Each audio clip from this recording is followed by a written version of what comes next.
Hi guys, welcome back to Vicky Finance. Stock market ட்ரேடிங்கில் நம்ம ஒரு சப்போர்ட் ரெசிஸ்டன்ஸ் ஃபார்ம் பண்ணிவிட்டு ஒரு என்ட்ரு கொடுக்குறோம் அப்படின்னா நம்ம ஸ்டாப் லாஸை ஹிட் பண்ணிவிட்டு மார்க்கெட் நம்ம ஃபிக்ஸ் பண்ண டார்கெட்டை நோக்கி போகிறத நம்ம ஃபீல் பண்ணியிருப்போம். இதை வந்து ப்ரொஃபஷனலாக சொல்லணும் அப்படின்னா லிக்விடிட்டி ஸ்வீப்னு சொல்லுவோம். ஆனால் அது எப்படி ஏர்லி ஐடென்டிஃபை பண்ணுறது அப்படிங்கிறது ரொம்ப ரொம்ப இம்பார்ட்டன்ட் இல்லையா? இந்த வீடியோவில் liquidity sweep, fair value gap and SMC concept overall எப்படி ஒர்க் ஆகுது அப்படிங்கிற அட்வான்ஸ்டு டெக்னிக்கல்ஸை ஜஸ்ட் ஃபோட்டோஸை வச்சு ஈஸியாக உங்களுக்கு புரியுமா நான் எக்ஸ்பிளைன் பண்ணுறேன். ரொம்ப டீப்பாக போகணும் அப்படின்னா அது ஒரு பெரிய சீரீஸ் மாதிரி போட்டால் கூட பத்தாது, அவ்வளோ பெரிய கான்செப்ட் இது வந்து ரொம்ப சிம்பிளாக சொல்லி நான் புரிய வைக்க ட்ரை பண்ணுறேன். நீங்கள் லைவ் மார்க்கெட்டில் அந்த சார்ட்டில் நீங்கள் இந்த ஃபோட்டோ வச்சு பார்க்கும்போது இந்த மாதிரி ஒரு ஸ்ட்ரக்சர் ஃபார்மாக இருக்குது, இந்த மாதிரி ஒரு ட்ரேடிங் சிஸ்டம் பில்ட் ஆக போகுதுன்னு உங்களால் ஈஸியாக ஐடென்டிஃபை பண்ண முடியும். அதை வச்சு உங்களோட பர்ஃபார்மன்ஸ் பெட்டராக வரக்கு சான்சஸ் இருக்குது. வீடியோ ஸ்கிப் பண்ணால் பாருங்கள். Let's start the video.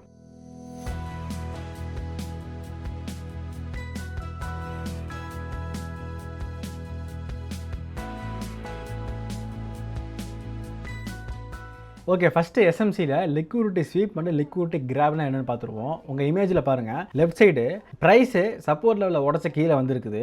ஆனால் கீழேயே அடுத்தடுத்து கேண்டில் க்ளோஸ் பண்ணிவிட்டு அப்படியே அந்த ட்ரெண்டு கண்டினியூ ஆகிட்டே போகுது அப்படின்னா அது லிக்விடிட்டி ஸ்வீப்பு. இது ஸ்டாக்ஸ் இண்டெக்ஸ்னு நீங்கள் எங்கே வேணாலும் செக் பண்ணி பார்க்கலாம். இந்த ஒரு ஸ்ட்ரக்சர் ஃபார்ம் ஆகுது அப்படின்னாலே அது லிக்விடிட்டி ஸ்வீப்னு அர்த்தம். ரைட் சைடு பாருங்கள், லிக்விடிட்டி கிராப், அதாவது சப்போர்ட் லெவலில் உடச்சி கீழே வந்து ப்ரைஸ் க்ளோஸ் ஆகுது. எது கீழே வருது?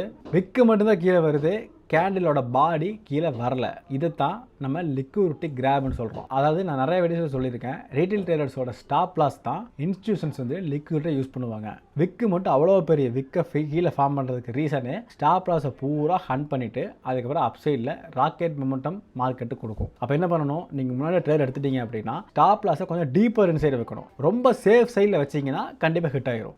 இதுக்கப்புறம் ட்ரேட் எடுக்க போகிறீங்க அப்படின்னா அந்த விக்கை விட்டுருங்க. அட்லீஸ்ட் அந்த கேண்டில் ஓப்பன் ஆகிற இடத்துலையாவது நீங்கள் என்ட்ரி கொடுத்துட்டீங்க அப்படின்னா அங்கேருந்து ஒரு அப்சைட் மொமெண்டம், ஸ்ட்ராங்கான மொமெண்டம் கிடைக்கும். அதை நம்ம ஈஸியாக கேப்சர் பண்ணிக்க முடியும், நம்ம ஈஸியாக ப்ராஃபிட் மேக் பண்ண முடியும். அப்போ லிக்விடிட்டி ஸ்வீப்பு அண்ட் லிக்விடிட்டி கிராபை இந்த இமேஜை வச்சு ஈஸியாக ஐடென்டிஃபை பண்ண முடியும். இந்த இமேஜை சேவ் பண்ணி வச்சுக்கோங்க.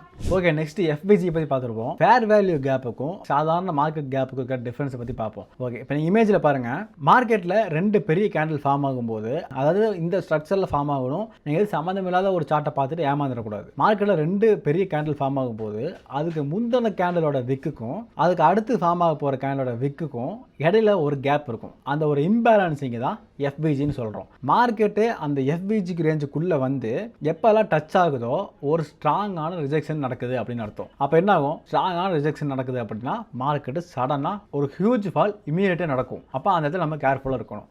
ரைட் சைடு பாருங்கள், நார்மலான மார்க்கெட் கேப்பு, அதாவது மார்க்கெட்டு காலைல ஓப்பன் ஆகும்போது ஒரு நார்மலான ஒரு ஸ்ட்ராங்கான ஒரு கேப் டவுனில் ஓப்பன் ஆகுது அப்படின்னா இந்த ஸ்ட்ரக்சர் ஃபார்மாக இருக்குது அப்படின்னா அந்த எஃபிஜி ப்ரைஸ் ரேஞ்சுக்குள்ளே வரும்போதெல்லாம் ஒரு ஸ்ட்ராங்கான ரிஜெக்ஷன் நடக்கும். இதை கன்ஃபார்ம் பண்ணுறதுக்கு தான் ஆர்டர் பிளாக்கை நம்ம கண்டினியூ பண்ணுறோம். அதாவது இதை வந்து நம்ம ஆர்டர் பிளாக்காக நம்ம எடுத்துக்கலாம். இந்த ஆர்டர் பிளாக் கூட எப்போல்லாம் மார்க்கெட் டச் ஆகுதோ கண்டிப்பாக ரிஜெக்ஷன் நடக்கும். ரிஜெக்ஷன் நடக்குதுன்னா ஒரு பெரிய லெவலில் ஃபால் நடக்கும். அந்த டைமில் நம்ம பிஇ செய்ய இருந்தோம் அப்படின்னா பெரிய லெவலில் ப்ராஃபிட் மேக் பண்ணுறதுக்கு அது சான்சஸ் இருக்குது. ஓகே, நெக்ஸ்ட்டு இந்த எஸ்எம்சி கான்செப்ட் படி என்ட்ரி எங்க எடுக்கலாம் அப்படின்னா நம்ம இமேஜில் ஃபர்ஸ்ட் இமேஜில் பார்த்த மாதிரியே ஒரு ஸ்ட்ராங்கான சப்போர்ட் லைனில் ஒரு லிக்விடிட்டி கிராபை ஃபர்ஸ்ட் கன்ஃபர்மேஷன் பண்ணணும். ஸ்டெப் 1. ஸ்டெப் 2 என்ன அப்படின்னா அந்த ஸ்ட்ராங்கான ரெண்டு கேண்டில் ஃபார்ம் ஆனதுக்கப்புறம் அந்த ஒரு எஃபிஜி கன்ஃபர்மேஷனை ஐடென்டிஃபை பண்ணணும். அதை பண்ணாமல் என்ட்ரி எடுத்துடக்கூடாது. ஸ்டெப் 3 என்ன அப்படின்னா எப்போல்லாம் ப்ரைஸ் கொஞ்சம் கீழே வந்து அந்த எஃபிஜி அந்த ஆர்டர் பிளாக் ஜோனை டச் பண்ணுதோ 5 மினிட்ஸ் சார்ட்டு அல்லது 10 மினிட்ஸ் சார்ட்டு, இது உங்களுக்கு எது கன்வீனியன்ஸாக இருக்கோ அதை பேஸ் பண்ணி என்ட்ரி எடுக்கலாம்.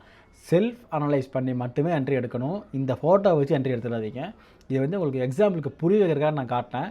இந்த ஒரு ஸ்ட்ரக்சர் தான் மார்க்கெட்டில் ஃபார்ம் ஆகிருக்கான்னு கண்டுபிடிக்கிறதுக்கே ரொம்ப கஷ்டம். அது ப்ராக்டிஸ் பண்ணுறது மூலிமா தான் உங்களால் ஈஸியாக ஐடென்டிஃபை பண்ண முடியும். நார்மல் பிகினிங் ஸ்டேஜில் கொஞ்சம் கஷ்டமாக தான் இருக்கும், ஆனால் ப்ராக்டிஸ் வந்துட்டு கண்டிப்பாக உங்களுக்கு பெரிய அளவில் ஹெல்ப் பண்ணும். ஓகே, ஃபைனலாக இனிமேல் நீங்கள் சும்மா சப்போர்ட் ரெசிஸ்டன்ஸ் ஃபார்ம் பண்ணேன், நான் ஆப்ஷன் செயின் பார்த்தேன், அது பார்த்து இது பார்த்துன்னு சொல்லிட்டு பிளைண்டாக என்ட்ரி எடுக்காமல் ஃபேர் வேல்யூ கேப் எங்கெங்கெல்லாம் நடக்குது அப்படின்னு நீங்கள் ஐடென்டிஃபை பண்ண கற்றுக்கிட்டீங்க அப்படின்னாலே நீங்கள் எடுக்கிற என்ட்ரி வேலிடான ஒரு சாலிட் ப்ராஃபிட்டை நமக்கு கண்டிப்பாக கொடுக்கும். பிளைண்டாக என்ட்ரி எடுத்தீங்கன்னா கண்டிப்பாக மாட்டிக்கு தான் செய்வீங்க. இந்த வீடியோவில் நான் சொன்ன டீட்டெயில்ஸ் எல்லாமே நீங்கள் பார்த்தது எஸ்எம்சியில் ஜஸ்ட் 20% தான். எஸ்எம்சி நான் திரும்பவும் சொல்கிறேன், ஒரு பெரிய கான்செப்ட். அதை பற்றி பேசிக்கிட்டே இருக்கலாம். ஆனால் ஸ்டார்டிங் ஸ்டேஜில் ரொம்ப போட்டு கன்ஃபியூஷன் பண்ண வேண்டாம் அப்படின்ட்டு தான் ஜஸ்ட் இந்த இமேஜை வச்சு உங்களுக்கு எக்ஸ்பிளைன் பண்ணியிருக்கேன். அப்கமிங் டேஸில் இதை விட இன்ட்ரெஸ்டிங்கான கண்டென்ட்ஸ் வரும். கொஞ்சம் டீப்பாக நம்ம போகலாம். தேவைப்பட்ட கமெண்ட்ஸ் சொல்லுங்கள், நம்ம இன்னும் கொஞ்சம் டெப்த்தாக போகலாம். நான் தெளிவாக சொல்லிடுறேன், நான் செபி அட்வைசர் கிடையாது. இந்த வீடியோவில் உங்களுக்கு நான் சொன்னது ஒன்லி எஜுகேஷன் பர்பஸுக்கு மட்டும்தான். இதை பேஸ் பண்ணி தயவு செஞ்சு எந்த ஒரு என்ட்ரிஸுமே ரியல் மார்க்கெட்டில் போய் எடுத்துடாதீங்க. பேக் டெஸ்ட் பண்ணி பாருங்கள். உங்களுக்கு சாலிடாக இருக்குது அப்படின்னு தோணுச்சுன்னா மட்டும் நீங்கள் உங்கள் செல்ஃப் அனலைஸ் அண்ட் செல்ஃப் ரிஸ்க்கை வச்சு நீங்கள் ட்ரேட் எடுக்கலாம். See you next video guys. Thanks for watching. மறக்காமல் சேனல் சப்ஸ்கிரைப் பண்ணி வச்சுக்கோங்க. Take care.